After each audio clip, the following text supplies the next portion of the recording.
Beau, majestueux et sans complexe, ce village du sud au nom urbain de Ville-Noire. Parler de cette localité, c'est parler en premier lieu du pont Cavendish.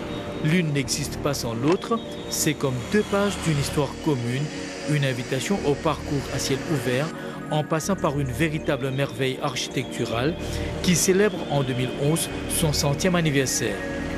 Au pont Cavendish, le va-et-vient est incessant. Une affaire de routine pour les habitants qui se rendent au centre de Maïbourg. Une source de fierté qu'arrive difficilement à cacher Kishnasamy Goïnda.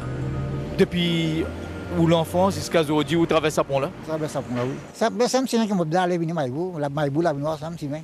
Là, on montre un pont historique comme ça. Qui vous senti dans le cœur? Comment ça fait?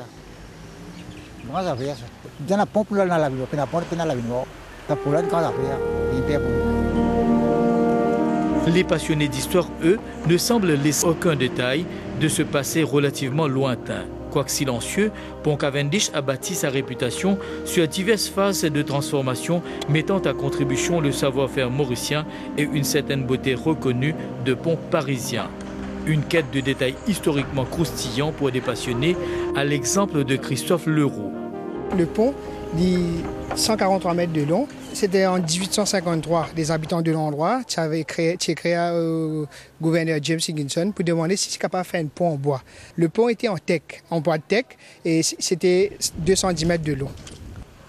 Mais après, les fins changé comment? En 1911, il y a le directeur des travaux à l'époque, M. Paul le juge de Segré, qui me prend l'initiative de faire le pont en béton. Pourquoi en béton? Parce que si nous avons besoin de refaire le pont avec acier préfabriqué venant d'Angleterre, ça coûterait énormément cher. Il y a un style qui est copié sur le pont Alexandre de Paris. Ça aussi, il y a une beauté pour la ville de Maïbourg. Ville-Noire, ce n'est pas uniquement une histoire de pont qui relie deux localités différentes dans la région de Maïbourg. À voir de près, c'est une sorte de passerelle qui enjambe plusieurs époques lointaines et qui raconte les réalités propres à la vie des habitants. Passé Pont Cavendish, escale sur une square particulièrement animée du vieux quartier. Ce coin du village représente en quelque sorte la mémoire vivante de Ville-Noire. Au détour, ce bâtiment ancien. Date de naissance, 1872, son nom, l'armée de cheval. Celle qui l'occupe s'appelle Eliane Barry, digne héritière d'une tradition orale où l'on parle beaucoup de chevaux et de calèches d'antan. Il y a plusieurs familles qui habitent là dans le passé, non? Oui, un des grands, un monsieur des grands, et puis ça, là, monsieur des grands, un français. Ça habite là, et puis ça, là, on revend avec monsieur Lucien Rivière. Les Lucien Rivière, finit vendre, une autre, on prend tout fini abandonné. Là, on a fait ça, monsieur Lucien Rivière. Duc Barry. C'est un bâtiment historique qui tu peux faire ici longtemps. On connaît, là, tu fais l'armée cheval là-dedans. Et puis ça, là, qui nous donne habiter, nous vendre, nous habiter, nous restons construire, nous habiter scalaire. Moi, on a 37 ans là. L'armée cheval là, qui était ça? C'est un cheval là-dedans. Cheval Coyol, Van Coyol. Autre lieu inséparable du pont Cavendish, la boutique Roland. Ce dernier, fidèle habitant aux côtés de son épouse Georgette, ne cache pas son appartenance à Ville-Noire, le village de son enfance. La boutique là, si, c'est un endroit historique même dans Ville-Noire, non? Longtemps, en antiquité, la boutique là, on construit environ 1900. Qui vous rappelle de ça l'endroit là? Ah, bien longtemps, c'est ça. Des trois gros pieds bananiers là, tout le monde qui assise le sapon là, de prendre l'air quand l'été comme ça, fait une belle lomboise. Voilà, tout vient là, vient reposer après-midi. Le soleil bien fort là. Et personnellement, où la vie? La vie, c'est depuis mon travail là. Alors, mon marié, on a 4 enfants. Enfin, depuis mon travail là, on a un garçon, 3 filles. Enfin, c'est une bonne éducation. On a un garçon docteur, on a une petite fille comptable, après on a une petite fille ingénieur, on a un dernier là, il va faire comptabilité même. Pour moi, on va dire, il est correct, on va dire poisson dans l'eau même. Difficilement imaginable parfois, ces liens qui retiennent les habitants à la terre d'adoption des ancêtres. De loin, la pâtisserie Paris en est une comme toutes les autres du pays. Seule différence ici, Srinivasan Parimaman en a fait son musée familial où il a gardé des pièces d'histoire témoins de l'arrivée des premiers Parimaman. Après qui sont dans l'Antivini et de scène restée c'est un numéro qui m'a rendu l'Antivini depuis dans le bateau. D'abord, mon ancêtre, d'abord ou grand-père, ou arrière-grand-père, tu commençais par l'agriculture. Oui, tu commençais par l'agriculture, tu fais faire les légumes fins. Tu fais les légumes fins, tu fais plantes bétel. Ce qui mon papa tout le temps dit moi, tu fais plantation bétel, puis tu ramasses bétel là, un cassé, un parrain, faire un bon paquet, tu peux livrer pour lui, tu peux livrer, qui tu peux préparer bétel avant vendre. Et faire mes évolutions, bétel commence à tomber un petit guin, là mon papa commence à rentrer dans le gâteau. À ce temps nous évoluons, à ce temps nous avons un samoussa spécial, maille au fromage. Samoussa, maille au fromage? Ça nous est spécialité pour le moment. Rare ça? Oui, mais ça, les rares, mais c'est ici qui nous est rare.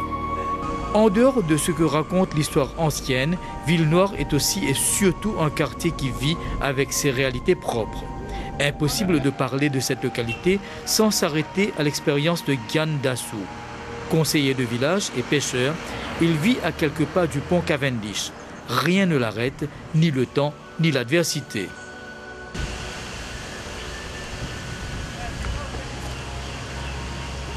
Gyan nous trouve la brise extraordinaire aujourd'hui grand matin, mais malgré ça, on peut sortir dans la mer.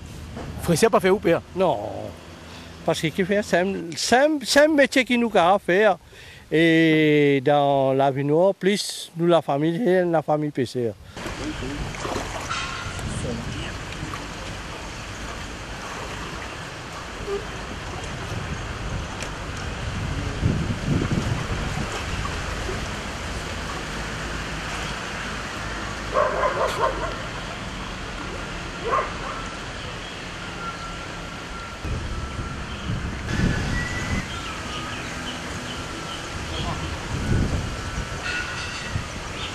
Bon là, vous pouvez sortir, vous pouvez prendre au bateau là? Oui, mon père, ça se prend au bateau, mon vini, pour capable aller. Et une fois qu'il est dans le bateau, dans quelle région surtout à la baisse? Dans Lagon seulement? Non, là pour l'instant, nous faisons Lagon, parce que quand il dit pas sortir en haute mer, nous faisons Lagon. Nous l'appelons dans Lagon. Sinon, sortir en haute mer là, pas une affaire terrible pour vous, ça? Non, facile. Parce qu'il fait, dans le beau temps, nous la pèse bien, pas tout côté nous envie d'aller. Parfois, dans la pêche d'enfant, dans 200 yards, 300 yards, 400 yards, nous la pêche sacrée, c'est vivant, nous, pas une grosse ville. Quand tu as ce courage là? Ah, ça, bon Dieu qui dit ça, pas moi qui dis ça. Parce que lui, décide tout. Moi, je ne peux pas décider non, là-dedans. Quand il dit, moi, ça courage là pour aller m'obliger à aller. Mais peut-être quelque chose qui oblige à la pêche, non? Ça, pour mon garde, mon physique. Ça, pour les garde, mon physique, les garde, mon bien. Parce que depuis aller là, merci mon Dieu, ni tension, ni diabète, ni non. Bon, ok. Et qu'il y a entre vous-même et l'outil village Ville-Noire? Ben oui, ça, beaucoup de travail, mon travail là-dedans, du côté social, et plus moi, mon village council. N'importe qui dit qui a un problème, si mon cas est dit, mon point de vue.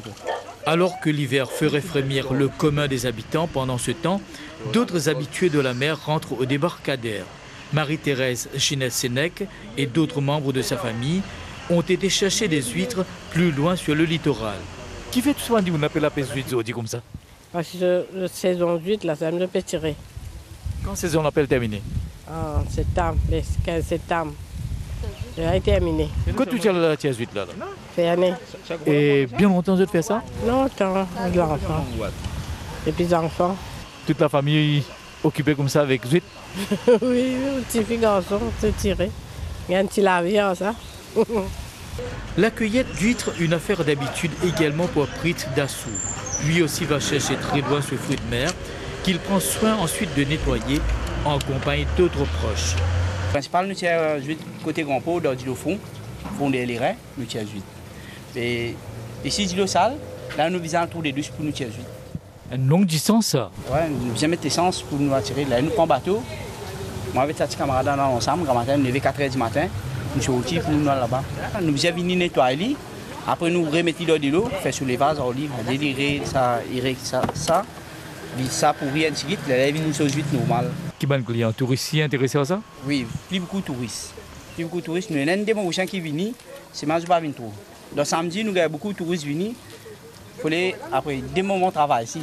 Situation hivernale oblige, pas beaucoup de poissons en ce moment chez Louis Michel Laverdure. Mais vivre pour ce dernier, c'est s'adapter aux réalités du métier. La poisson là, comment était là? Non, mais la poisson là, on a un problème là dans l'hiver, tout le temps, comme ça. La poisson là, l'immense. L'été, il est plus bon pour le travail. Dans l'été, on a une marchandise. Dans l'été, on a une salaire là, tout ça, une PCR peut rentrer, il est plein. Il est plus facile pour une journée. Mais dans l'hiver, on a 15 poissons là. Si on a 5 ou plus loin de l'hiver, poisson, il fait 75 ou plus. Mais c'est bon. Dans l'été, quand on travaille, vous avez une économie, vous ramassez un chicken. Voilà. Vous faites les hauts. Mais normal, vous faites les boss. Vous faites là dans l'hiver, quand pas de travail, pas faire rien. Les merveilles du terroir à Ville-Noire, ce sont aussi les fruits et ce qu'offre une agriculture abondante. Les plantations de manioc ne se comptent pas, une activité qui constitue d'ailleurs la même de la biscuiterie Achereau. On est déjà ici à la 5e génération. À cet âge, Thérèse Rosenec reste parmi les siens. Pas question pour elle de vivre uniquement de ses souvenirs lointains. Pour vous, ce sont des souvenirs vraiment extraordinaires, n'est-ce pas? Oui, parce que depuis mon plus tendre d'enfance, je connais la biscuiterie. J'ai 19 ans aujourd'hui, mais la biscuiterie, elle a 140 ans d'existence.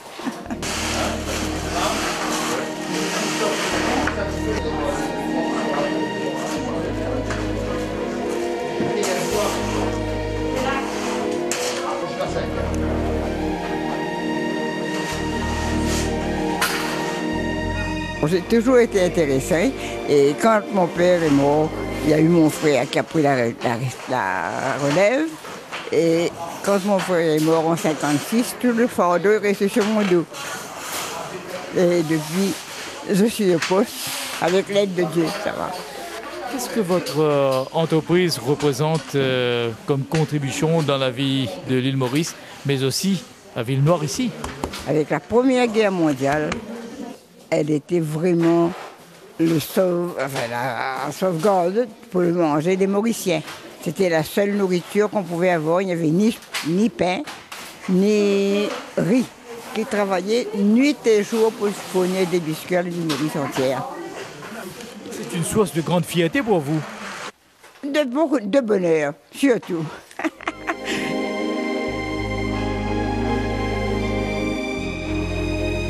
Une entreprise qui n'a pas attendu l'appel du monde pour être partisan d'une île Maurice verte. Patrick Sénèque en parle avec passion et enthousiasme débordant. Le puits que nous avons ici, c'est la cheminée, c'est le bout de la cheminée d'une ancienne sucrerie qui mon arrière-grand-père avait au fond du ravin, qui est juste en bas. Et comme il y a des ruisseaux partout autour, quand il a arrêté la sucrerie, il a creusé simplement sous la cheminée, il a trouvé la source d'eau. Et cette eau-là, toute la famille ici, nous ne buvons que ça tous les jours. Il y a sans conteste à Ville-Noire un certain art de vivre d'une rare beauté. Cet art, chez le jeune Vishal Magracha, c'est la pyrogravure. Ce qui a été au départ un choix artistique est devenu pour lui le choix de la vie. On commence bien petit avec une petite machine, on fait à souder pour commencer.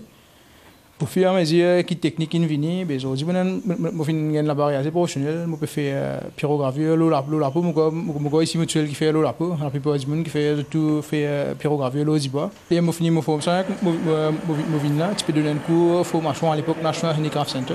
Pour monsieur, moi passer dire monsieur de soir qui me l'enfant, grand respect pour ça. Les là peut donner une formation la sculpture avec pyrogravure. Comme on vient, quand il montre moi, il a avec sa machine, il est capable de faire ça. Moi, je reste là, je travaille pendant 3 ans. Pendant 3 ans, je n'ai pas fini aucun rang comme la case que moi. Je finis le travail, pour cette machine à PSC, le fait que je peux travailler pour moi, avec une compagnie crédit, je ne vais pas donner crédit. Pendant 3 ans, tout ce que je finis de gagner, je ramasser pour cette machine. Après 3 ans, je me dis, vraiment pyrogravie, je profite. comme on commence à dessiner, on commence à faire le dibois, du coup on commence à trouver que c'est une histoire intéressante. Avec chaque fois on fait un tableau, c'est une histoire unique. Est-ce que c'est une passion qui bouffe beaucoup ou le temps? Il prend tout le temps. Je dis qu'on trouve une garçons, madame, de tout ensemble vraiment. Des fois, par 20 minutes, vraiment, Qu'il est au cas où il travaille? Pour dessiner, puis on des fois, on descend jusqu'à 2h, 3h ce matin. Ville-Noire, localité où s'active une armada de personnes courageux, téméraires, audacieux, de vrais battants comme Kian Dassou. Comment on trouve la vie en général ou même? Ah, la vie c'est joli, très joli. Et il y a des gens qui ne sont pas tous joli, mais moi je suis joli. N'importe quel endroit où mettre moi, j'ai une camaraderie.